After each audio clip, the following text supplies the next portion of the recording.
berbicara tentang layak dan tidaknya kita hidup di hadapan Sang Karib,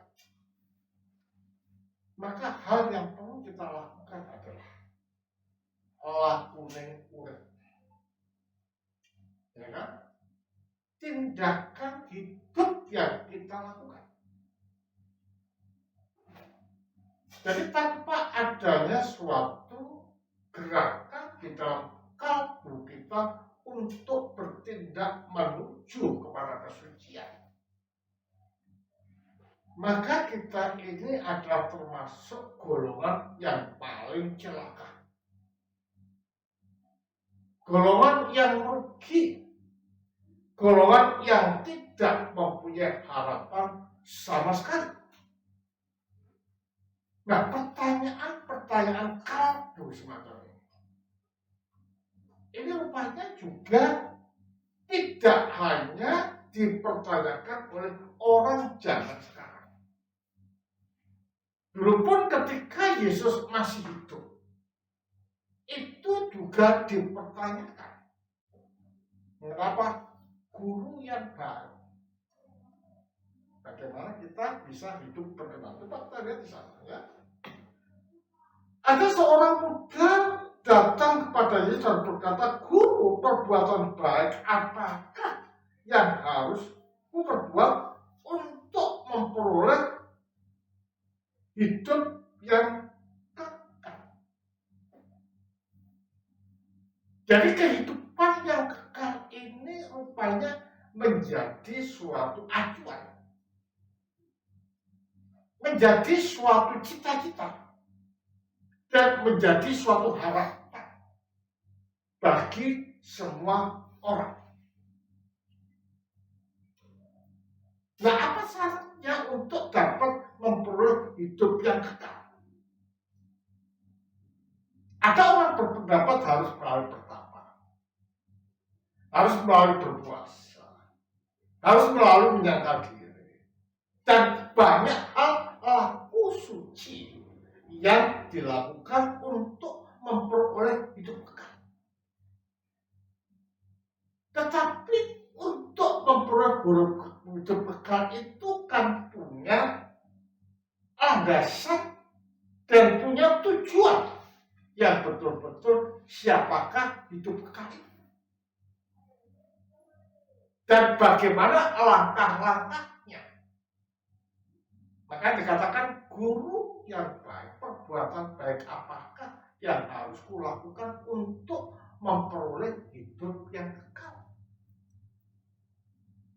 Apakah itu menurut apa yang dipikirkan oleh manusia? Padahal manusia itu berdosa kan? Tidaklah mungkin dapat mencapai ke sana. Acuannya adalah bukan dari dalam diri kita sendiri, tetapi acuannya adalah apa yang diajarkan oleh Allah di dalam kehidupan manusia. Sebenarnya ini sudah ditulis dan tersurat di dalam kalbu manusia. Itu apa? Taurat di dalam dan gimana dikatakan di ya, katakan dalam Yesus apa sebabnya engkau bertanya kepadaku tentang apa yang baik? Mengapa kau bertanya? Menunjuk pada artinya bahwa Yesus ingin mengerti.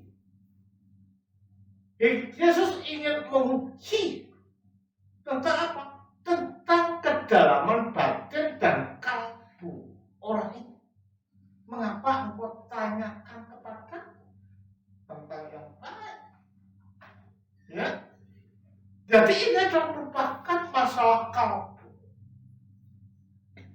Ya, masalah kalbu dari orang yang ingin memperoleh hidup kekal. Dari sini kita dapat mengerti bahwa kalbu ini mempunyai peranan yang sangat penting untuk memperoleh hidup yang kekal.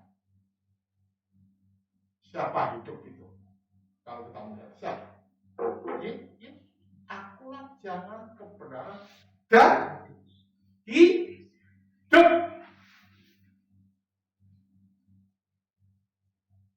Jadi kalau demikian, untuk memperoleh hidup, dan hidup adalah menunjuk pada pribadi atau menunjuk pada sosok. Berarti apa yang dilakukan? Adalah kebersihan batin, ya kan? Kemurnian batin, ya kan? Dan pertobatan batin. Nah, bagaimana itu? Maka dikatakan di sini, diteruskan ya, dikatakan ya.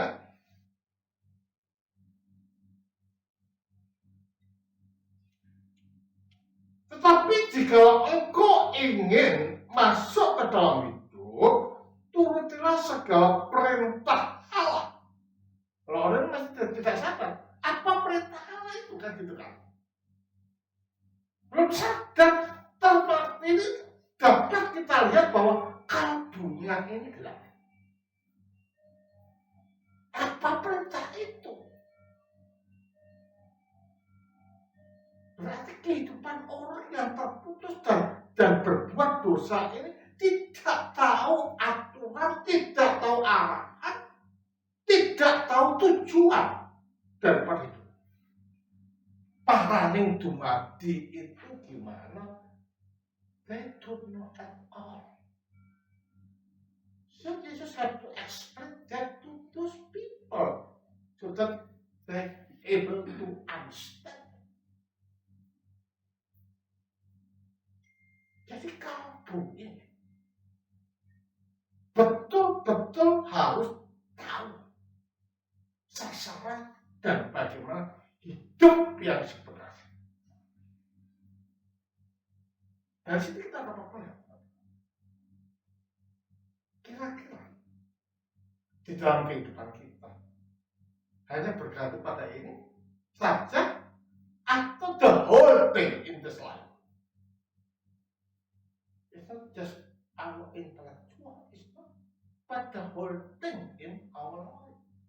Ya kata-kata kita kan, ya sikap kita, ya kehendak kita, ya laku kita. Maka dikatakan sini, ya.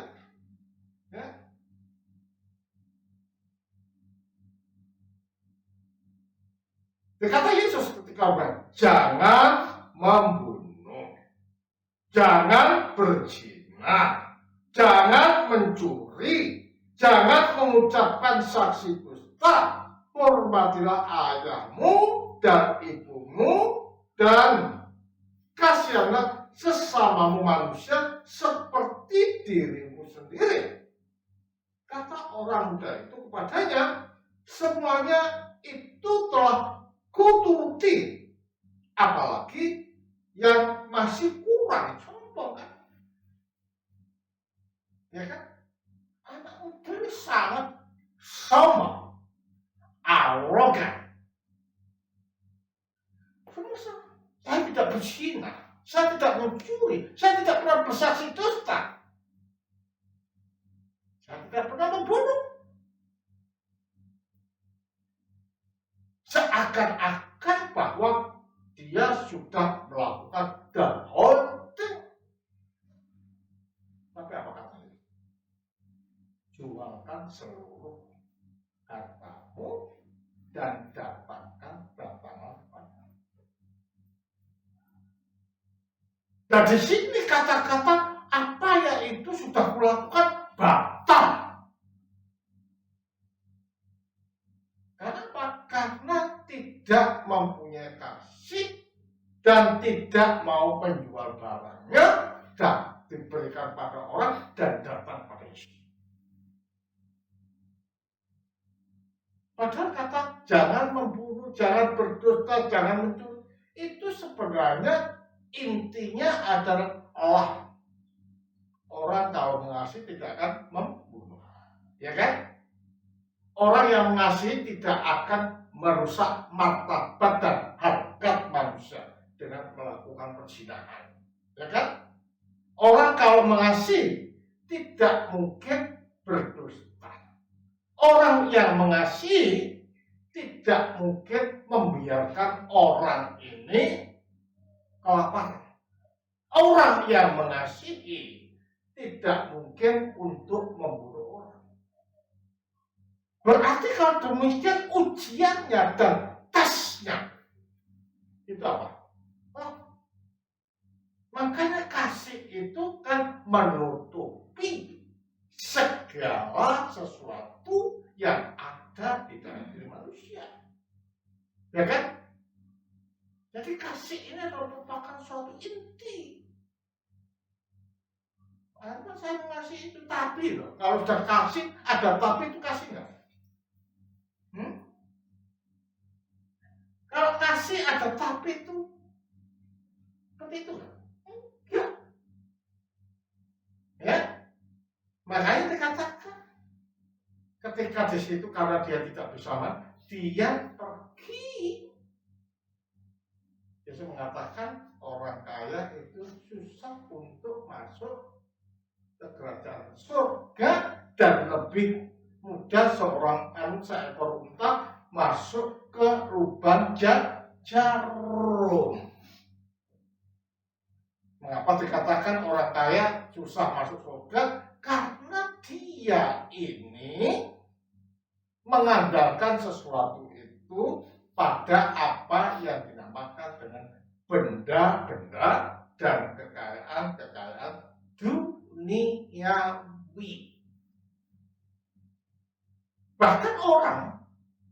Bahkan orang sering mengandalkan kekayaan duniawi sebagai gantinya Allah.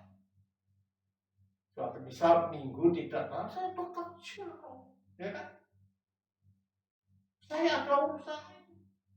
Para bapak Kristen mengatakan bahwa itu perbuatan yang menggantikan Allah. Jadi kalau minggu ini ya memang fokus dan sasaran kita adalah untuk menyembah Allah, menyerahkan kehidupan kita kepada Allah. Makanya para bapak Kristen mengatakan pada waktu kamu hidup hendaknya engkau mati. Supaya pada waktu kamu mati kamu hidup. Apa artinya? Pada waktu kamu hidup hendaknya engkau mati.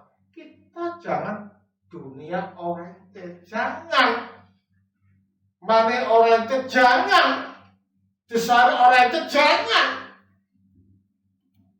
tetapi heavenly oriented, soul oriented, holiness oriented. Nah ini yang harus kita tanamkan dan ini harus menjadi landasan. Berarti kalau demikian kehidupan orang Kristen adalah kehidupan apa? Batin. It's not just intellectual, but also our heart, our soul. Artinya apa? Artinya kehidupan orang Kristen ini tidak semudah orang membalikkan telapak tangan. Dikatakan lebih mudah seekor unta masuk ke lubang jarum. Apa artinya? Itu adalah sesuatu yang impossible. Bisa nggak unta masuk ke lubang jarum? Enggak kan? Enggak. Tetapi bagi Allah kalau orang meninggalkan jagat, maka sesusah apapun akan masuk dan termasuk di dalam lingkup wilayah. Makanya jalan menuju kepada surga ini sempit. Para bapak gereja, Theophan juga mengatakan bahwa ketika kamu ingin melakukan kebajikan, maka antisipasilah bahwa godaan, pencobaan, siksaan, penderitaan, kesusahan itu menimpa kepadamu. Nah, kesusahan, penderitaan, pencobaan menimpa pada kita, apakah menunjuk bahwa Allah itu benci pada kita? Tidak. Tetapi ini adalah sebagai suatu acuan untuk memproses dan mengoperasikan tubuh kita menuju kepada kesucian. Bahkan Tiongkok juga mengatakan apa? Seperti seorang dokter untuk menghilangkan kanker di dalam tubuh manusia kan dioperasi. Kadang-kadang pakai api, pakai besi dan lain-lain, sakit,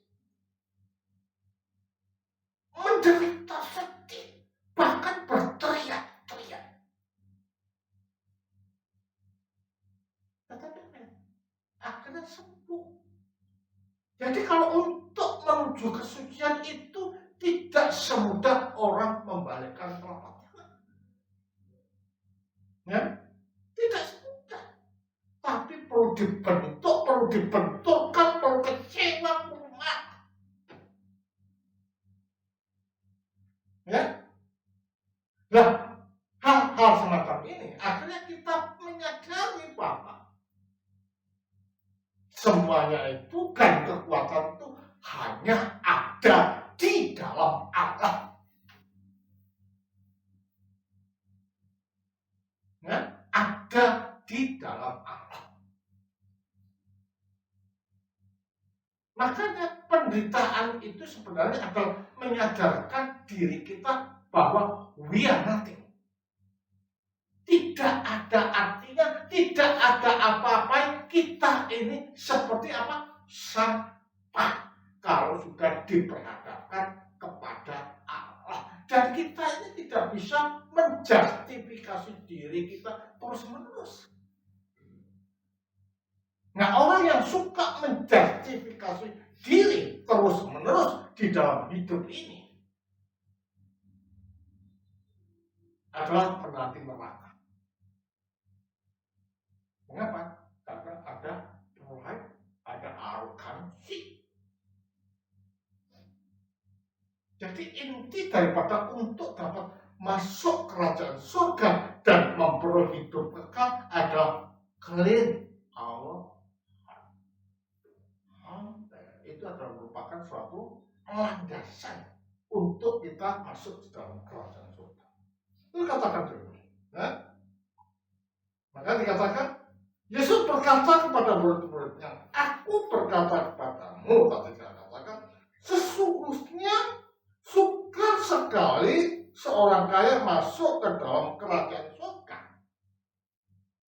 Kerajaan surga ini bisa menunjuk pada sosok siapa? Yesus.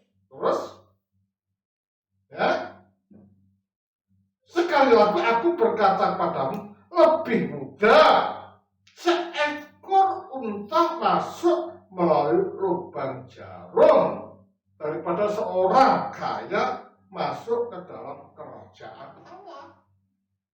Karena unta kan tidak berpikir uang, ya kan?